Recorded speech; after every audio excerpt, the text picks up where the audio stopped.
Sir 'Kannappa' movie release అయ్యి 14 రోజులైన దాదాపు 2 weeks అయినప్పటికి కూడా ఇప్పటికి దానిపైన చర్చలు జరుగుతున్నాయి సార్. రీసెంట్‌గా తమ్మారెడ్డి భరద్వాజ్ గారు ఒక ఇంటర్వ్యూలో 'కన్నప్పకు 1000 కోట్లొస్తాయి' అన్నట్లుగా మాట్లాడడం జరిగింది. ఇది ఇప్పుడు ఆ వీడియో క్లిప్ కూడా వైరల్ అయిపోతుంది. మరి నిజంగా 1000 కోట్లొచ్చే అవకాశాలు కనిపిస్తున్నాయా? ఈ 14 రోజుల కలెక్షన్స్ అసలు ఎంతొచ్చాయని చెప్పేసి ఆ లెక్కలు తీయడం కూడా చూస్తున్నారు. ఓవరాల్‌గా మరి తమ్మారెడ్డి భరద్వాజ్ గారు ఏం చెప్పారు? ఈ 14 రోజుల 'కన్నప్ప' కలెక్షన్స్ ఏ విధంగా ఉన్నాయి? ఈ కలెక్షన్స్ రూపంలో కాకుండా మిగతా బిజినెస్‌ల రూపంలో దీనికి ఎంత వరకు వచ్చాయి? దీనికి సంబంధించి ఎటువంటి వివరాలున్నాయి సార్? యాహ్! నిన్న, మొన్న ఇంటర్వ్యూ ఇచ్చాడు తమ్మారెడ్డి భరద్వాజ.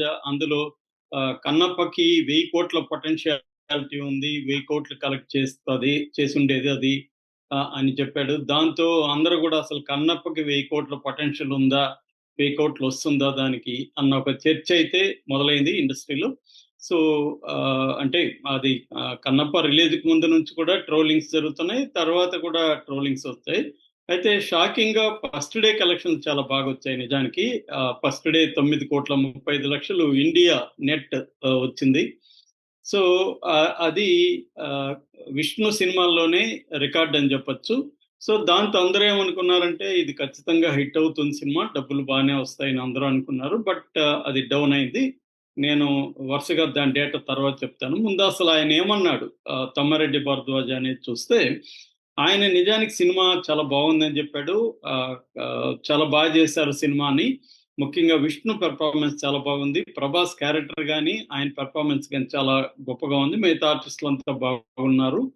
బాగా చేశారు సినిమా బాగుంది. ఆహ్, కాకపోతే విష్ణు పడిన కష్టానికి, పెట్టిన డబ్బులకి నిజంగానే వర్తా అంటే వర్త్ కాదు. కలెక్షన్‌లు వర్త్ కాదు. ముఖ్యంగా శివుడు, పార్వతి వేసిన నటులను చూస్తే నాకు ఇరిటేషన్ వచ్చింది. అది బాలేదు అని చెప్పాడు. రెండోది వీళ్ళు ఏ సినిమాకి ఎంత పెట్టాలనేది ఒకటుండాలి. 'బాహుబలి' గాని, 'త్రిబుల్ ఆర్' గాని, 'కల్కి' గాని ఇలాంటి సినిమాలకి 'పుష్ప 2' గాని ఇలాంటి సినిమాలకి డబ్బులు ఎక్కువ పెడితే అది పాన్ ఇండియా సినిమాలు కాబట్టి వస్తుంది. ఇదేమో పాన్ ఇండియా సినిమా కాదు. ఇది నిజానికి భక్తి సినిమా. భక్తి సినిమా అని భక్తి మీద గాని వాళ్ళు ఫోకస్ చేసుంటే, బడ్జెట్‌ని పక్కన పెట్టేసి భక్తి మీద ఫోకస్ చేసుంటే 1000 కోట్లు కూడా కలెక్ట్ చేసుండేది. ఎందుకంటే ఇండియాలో భక్తికి మంచి డిమాండ్ ఉంది. శివుడు సౌత్ ఇండియాలోనే కాకుండా నార్త్ ఇండియాలో కూడా వెరీ పాపులర్.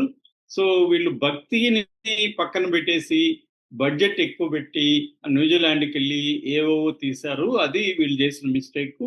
వీళ్ళు ఎందుకు ఇంత పెట్టేసి అంత రాలేదని ఇప్పుడు బాధపడితే ప్రయోజనమేముంది?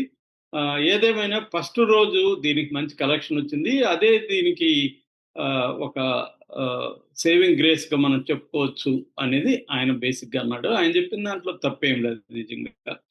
కాకపోతే అసలు వీళ్ళింత బడ్జెట్టే పెట్టలేదన్న వార్త కూడా ఇప్పుడు వైరల్ అవుతుంది. అసలు వీళ్ళు మొత్తంగా 70 కోట్లు కూడా ఖర్చు పెట్టలేదు.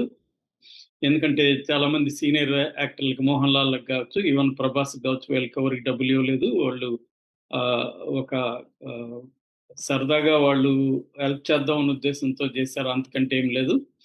సో, ఖర్చు కూడా ఒకే చోట న్యూజిలాండ్‌కెళ్ళిపోయి లాగేసుకొని వచ్చారు. జూనియర్ ఆర్టిస్టులంతా కూడా అక్కడున్న న్యూజిలాండ్ జూనియర్ ఆర్టిస్టులను పెట్టేసి మొఖాలు తెలియకుండా రంగేసేసి చేసేసారు. సో, అసలు ట్రైబల్ ఫిల్మ్ లాగా లేదది. సో, కాబట్టి బడ్జెట్ అంత కాలేదు. వీళ్ళు ఎక్కువ చెప్పి దాన్ని ఇచ్చేశారు. అంతకంటే ఏం లేదు. వీళ్ళు పెట్టిన బడ్జెట్ అయితే వచ్చేస్తది. ఆల్రెడీ థియేట్రికల్‌లోనే వాళ్ళకి మాక్సిమం వచ్చేసింది. ఇంకా నాన్ థియేట్రికల్ రైట్స్ చాలా ఉన్నాయి. శాటిలైట్ ఉంది, ఓటీటీ ఉంది. ఇవన్నీ ఉన్నాయి కాబట్టి వచ్చేస్తుంది అనేది చెప్పారు. ఇంకొంతమంది ఏం చెప్తున్నారంటే ఇప్పుడు మన 'జురాసిక్ వరల్డ్ రీబర్త్' అనే సినిమా వల్ల ఇది దెబ్బతినింది. అది వచ్చి ఇండియాలో రిలీజ్ అయిన ఎఫ్1 గాని, మిగతా సినిమాలను కూడా అది దెబ్బతీసింది. ఎందుకంటే పిల్లలు గాని, ఫ్యామిలీస్ కానీ దాన్ని ప్రిఫర్ చేస్తున్నారు. అది మంచిగా కలెక్ట్ చేస్తుంది. సో, దానివల్ల కూడా కన్నప్ప దెబ్బతినిందని టైమ్స్ ఆఫ్ ఇండియా కూడా రివ్యూ రాసింది. సో, అది కూడా కొంత వాస్తవం కావచ్చు. అంటే ఏదీ లేనప్పుడు కన్నప్పకి వెళ్దాం అనుకోవచ్చు. ఒక ఆల్టర్‌నేటివ్ ఉన్నప్పుడు ముఖ్యంగా ఇండ్లల్లో ఈ మధ్య పిల్లలు డిసైడ్ చేస్తారు ఏ సినిమాలకెళ్ళాలని. పిల్లలున్న ఇండ్లల్లో. సో, అలాంటోళ్ళు చాలా కాలం తర్వాత మళ్ళీ అదొచ్చింది 'జురాసిక్ వరల్డ్ రీబర్త్' అనే సినిమా వచ్చింది కాబట్టి, దాన్ని థియేటర్‌లో బిగ్ స్క్రీన్ మీద చూడాలని అనుకోవడం జరుగుతుంది. అయితే సరే కన్నప్పకి 1000 కోట్లు ఇదంతా కూడా నెగిటివ్ ట్రోల్ చేసే వాళ్ళు మాట్లాడే వ్యవహారాలు తప్ప నిజంగా 1000 కోట్లు అనే వ్యవహారం లేదు. అది అందరికి కూడా తెలుసు. సో కన్నప్పకి అసలు ఇప్పటి వరకు అంటే నా దగ్గర 12 రోజుల కలెక్షన్ మాత్రమే ఉంటాయి. 13వ రోజు ఇంకా రాలేదు. ఇది కూడా శాక్ నిల్క్ అనే వెబ్సైట్, ఇదే ఇండియాలో స్టాండర్డ్ వెబ్సైట్. దీన్నే టైమ్స్ ఆఫ్ ఇండియా కానీ ఇండియన్ ఎక్స్ప్రెస్ ఇవన్నీ కూడా దీన్ని ఫాలో అవుతూ ఇస్తుంటాయి. ఈ సైటు ఇందాకే నేను చూశాను. ఈ సైటు చెప్పిన దాని ప్రకారం ఇప్పటి వరకు 12 రోజులకి వరల్డ్ వైడ్ నెట్ 41,35,00,000 వచ్చింది. ఇది నిజానికి బ్యాడ్ అమౌంట్ ఏం కాదు. కాకపోతే ఎక్కువ పెట్టామని చెప్తున్నారు కాబట్టి ఇది బ్యాడ్ అమౌంట్ గా కనబడుతుంది. ఎందుకంటే 200 కోట్లు ఖర్చు చేసాం, 195 కోట్లు ఖర్చు చేస్తాం అని చెప్పారు. నిజానికి 70 కోట్లు అయితే ఇది బ్యాడ్ అమౌంట్ ఏం కాదు. ఎందుకంటే నెట్ కాబట్టి 41.35 క్రోర్స్ వచ్చింది కాబట్టి ఇబ్బంది లేదు. అయితే ఇండియా నెట్ వచ్చి 32.31 12 డేస్ అని చెప్తున్నారు. ఫస్ట్ డే మనకి చూస్తే 9.3 9,35,00,000 వచ్చింది. సెకండ్ డే సాటర్డే ఆ రోజు 7,15,00,000 అంటే పడిపోయింది. అంటే అక్కడే తెలుస్తుంది మనకి మౌత్ టాక్. ఇదంతా కూడా ఇండియా నెట్ నేను చెప్తున్నది. అట్లాగే సండేకి వచ్చేసరికి ఇంకా పడిపోయింది. 6,90,00,000. Fourth day 2,03,00,000. Fifth day 1,80,00,000. Sixth డేకి వచ్చేసరికి ఇంకా పడిపోయి 1,35,00,000. సెవెంత్ డే 1,35,00,000 సెవెంత్ డే కూడా. ఎయిత్ డే జస్ట్ 45,00,000 మాత్రమే. ఎయిత్ డేకి డ్రాస్టిక్ గా పడిపోయింది. నైన్త్ డేకి 60,00,000. ఇలాగా ఓవరాల్ గా 12 డేస్ కి ఇప్పటి వరకు వరల్డ్ వైడ్ గా అయితే 41,35,00,000 నెట్. ఇండియా నెట్ వచ్చి 32,35,00,000.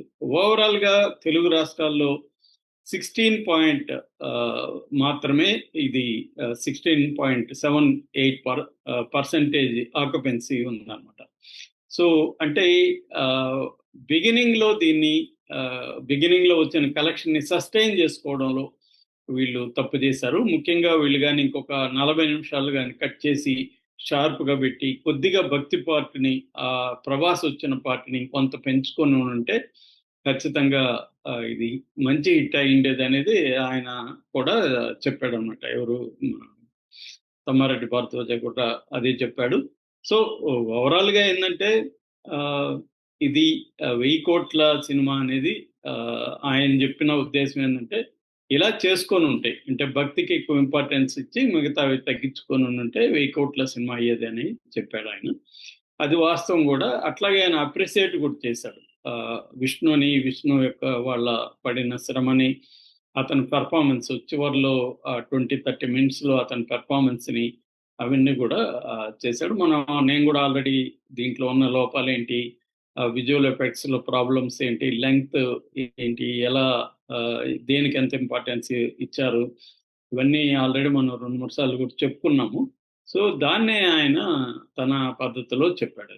అది కాబట్టి 1000 కోట్లు అనేది అసలు 100 కోట్లే వచ్చే పరిస్థితి లేదు. ఇంక 1000 కోట్లకి మనం మాట్లాడుకోవడం వేస్ట్.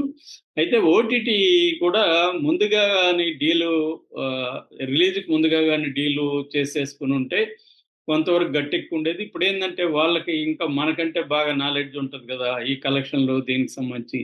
కాబట్టి ఓటీటీ ఆల్రెడీ పైగా ఒక హెచ్డి ప్రింట్ కూడా బయట వచ్చేసింది. అది కూడా కలెక్షన్లు దెబ్బతీసింది. ఇప్పుడు ఓటీటీ వాళ్ళు కూడా ఆల్రెడీ హెచ్డి వచ్చేసింది, చూసేవాళ్ళని చూసేస్తారు. ఇప్పుడు ఓటీటీలు పెట్టినా పెద్దగా రాదు. అందుకని మీరు మహా అయితే షేరింగ్ పెట్టుకోండి అనే అవకాశం ఉంది ఇప్పుడు. ఎందుకంటే పెద్ద సినిమాలకే మొన్న దిల్ రాజు కూడా ఇంటర్వ్యూలో చెప్తున్నాడు కదా, ఓటీటీ లెక్కలు మారిపోయినాయి. ఇంతకుముందు ఓటీటీ వల్ల హీరోల రెమ్యునరేషన్ పెంచాము, ఇప్పుడు ఓటీటీ లెక్కలు మారిపోయినాయి, ఓటీటీ వాళ్ళు అంత ఇవ్వట్లేదు కాబట్టి హీరోల రెమ్యునరేషన్ కూడా తగ్గించుకోవాల్సిందే అని ఆయన చెప్తున్నాడు. అది వాస్తవం కూడా. ఓటీటీ మెకానిజం అనేది మారిపోయింది. ఓటీటీకి కూడా ఎక్కువ ప్లాట్ఫామ్స్ వచ్చేసాయి, కాంపిటీషన్ పెరిగిపోయింది, హెచ్డి ప్రింట్లు ముందు వచ్చేస్తున్నాయి. అందువల్ల ఎవరైనా కూడా ఫైనల్ గా మార్కెట్ సైజును బట్టి నీకు ఏదైనా డిపెండ్ అవుతుంది. సో మార్కెట్ సైజు అనేది తగ్గిపోయినప్పుడు, కలెక్షన్లు కూడా తగ్గిపోయినప్పుడు ప్రాబ్లం అవుతుంది. ఎందుకంటే ఈ మధ్య కాలంలో ఓటీటీలో కానీ ఒక సినిమా రాగానే విత్ ఇన్ 1 hour 2 hours లోనే సేమ్ క్వాలిటీ ఫ్రీగా దొరుకుతుంది మనకి. సో పైగా ఇవాళ అందరూ టెక్ సేవి పిల్లలు ఎక్కువ, అందరికీ టెక్నాలజీ నాలెడ్జ్ ఉంది కాబట్టి డౌన్లోడ్ చేసుకోవడం, మంచి ఫోన్లు ఉన్నాయి. ఇప్పుడు మనం కొన్ని చూస్తే 80% 90% ఫోన్లలో చూసేస్తున్నారు సినిమాలు. ఎందుకంటే మంచి స్మార్ట్ ఫోన్లు వచ్చేసాయి కాబట్టి. సో ఈ ఈ ఇట్లాంటి దీంట్లో నిజంగానే ఒక వెరీ డిఫికల్ట్ టాస్క్. ఎక్కువ డబ్బులు పెట్టి సినిమాకి అంత తెచ్చుకోవడం అనేది. ఏదేమైనా కొంతవరకైతే కన్నప్ప టీం సక్సెస్ అయిందని చెప్పొచ్చు. దీన్ని గుణపాఠంగా తీసుకొని నెక్స్ట్ లెవెల్లోకి వాళ్ళు వెళ్ళే అవకాశం అయితే ఉంది. Thank you so much.